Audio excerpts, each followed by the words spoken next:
மனிதகுலத்தின் முதல் நபி ஆதம் அலைஹிஸ்ஸலாம். அஸ்ஸலாமு அலைக்கும் வரஹ்மத்துல்லாஹி வபரகாதுஹு. அன்பான சகோதரர்களே, சகோதரிகளே, நபிமார்களின் வரலாறு என்ற புதிய தொடருக்கு உங்களை அன்புடன் வரவேற்கிறோம். வீடியோவிற்குள் செல்வதற்கு முன்பாக எங்களுடைய இருளில் ஒளி சேனலை சப்ஸ்கிரைப் செய்து கொள்ளுங்கள். இன்று நாம் மனிதகுலத்தின் முதல் மனிதரும் முதல் நபியுமான ஆதம் அலைஹிஸ்ஸலாம் அவர்களின் வரலாற்றை பற்றி அறிந்து கொள்வோம். இந்த உலகத்தில் முதல் மனிதன் குரங்கிலிருந்து பரிணாம வளர்ச்சியால் உருவானவர் அல்ல என்று இஸ்லாம் தெளிவாக கற்பிக்கிறது. அல்லாஹ் தனது தனிப்பட்ட படைப்பாக ஆதம் அலைஹிஸ்ஸலாம் அவர்களை உருவாக்கினான். அல்லாஹ் குர்ஆனில் கூறுகிறான், நான் களிமண்ணிலிருந்து ஒரு மனிதனை படைக்கப் போகிறேன். சூரத்துஸ் சாத் 38:71. அல்லாஹ் ஆதம் அலைஹிஸ்ஸலாம் அவர்களை களிமண்ணிலிருந்து படைத்து பின்னர் அவருக்குள் உயிரை ஊதினான். அதன் பிறகு அல்லாஹ் மலக்குகளிடம் ஆதமுக்கு சுஜூது செய்யுங்கள், சூரத்துல் பகரா 2:34 என்று கட்டளையிட்டான்.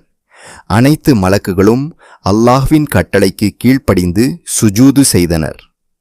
ஆனால் இப்லீஸ் மட்டும் அகந்தையால் மறுத்தான்.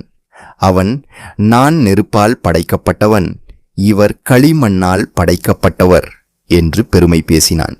அந்த அகந்தையின் காரணமாக அல்லாஹ்வின் அருளிலிருந்து வெளியேற்றப்பட்டான். இதிலிருந்து நாம் கற்றுக்கொள்ளும் மிகப்பெரிய பாடம், அகந்தை ஒரு மனிதனை அழிவிற்கு இட்டுச் செல்லும். பணிவு ஒரு முஃமினின் அழகு.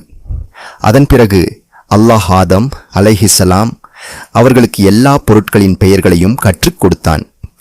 குர்ஆனில் ஆதமுக்கு எல்லா பெயர்களையும் அல்லாஹ் கற்றுக் கொடுத்தான். சூரத்துல் பகரா 2:31 என்று கூறப்படுகிறது. இது மனிதனுக்கு அல்லாஹ் வழங்கிய அறிவின் சிறப்பை காட்டுகிறது. பின்னர் அல்லாஹ் ஹவ்வா அலைஹிஸ்ஸலாம் அவர்களை ஆதம் அலைஹிஸ்ஸலாம் அவர்களுக்கு துணையாக படைத்தான். அவர்கள் சுவர்க்கத்தில் வாழ்ந்தனர். ஆனால் ஒரு குறிப்பிட்ட மரத்தை நெருங்க வேண்டாம் என்று அல்லாஹ் கட்டளையிட்டான். இப்லீஸ் அவர்களை ஏமாற்றினான். அவர்கள் தவறு செய்தனர். ஆனால் உடனே தங்கள் தவறை உணர்ந்து அல்லாஹ்விடம் மன்னிப்பு கேட்டனர். அல்லாஹ் குர்ஆனில் அவர்கள் செய்த துஆவை பதிவு செய்கிறான். எங்கள் இறைவனே, நாங்கள் எங்களுக்கே அநியாயம் செய்துவிட்டோம். நீ எங்களை மன்னிக்காவிட்டால், கருணை செய்யாவிட்டால் நிச்சயமாக நாங்கள் நஷ்டமடைந்தவர்களாகி விடுவோம். சூரத்துல் அஃப்ராஃப் 7:23. அல்லாஹ் அவர்களின் தப்பாவை ஏற்றுக்கொண்டான். இதிலிருந்து நாம் கற்றுக்கொள்ளும் இன்னொரு பாடம், மனிதன் தவறு செய்யலாம், ஆனால் உண்மையான முஃமின் தனது தவறை உணர்ந்து அல்லாஹ்விடம் மனம் திரும்புவான்.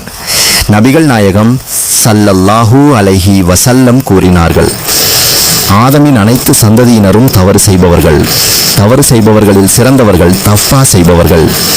ஜாமியுத் திர்மிதி 2499 ஹசன் என அறிஞர்கள் மதிப்பிட்ட ஹதீஸ்.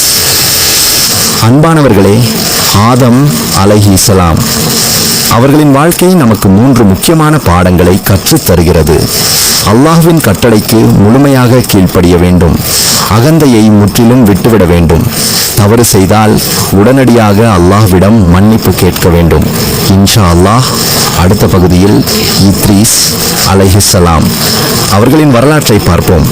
இந்த வீடியோ உங்களுக்கு பயனுள்ளதாக இருந்தால் உங்கள் குடும்பத்தினருக்கும் நண்பர்களுக்கும் பகிருங்கள். அஸ்ஸலாமு அலைக்கும் வரஹ்மத்துல்லாஹி வபரகாதுஹு.